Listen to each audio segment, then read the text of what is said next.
natin ang proseso! Kayo mismong lumalabag sa batas! Dapat marinig nyo, maintindihan nyo, sinasabi namin! Hindi ito optional. Karapatan ito. Hindi po ito pakiusap. May exit sa kabila. We are not requesting. We are demanding. Lawyer lang naman, kailangan lang siya kausapin ng lawyer para walang gulo.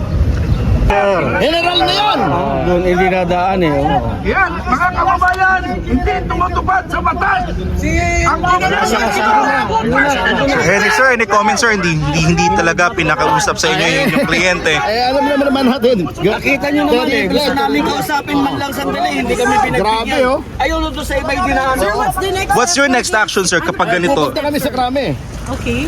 And Hindi then, pwede yan. At irereklamo namin ito. We will not let this pass kasi kung dating general, ginaganito nila. Ano pa kaya yung pangkaraniwang mga mamamayan? Kita po tayo sa krame.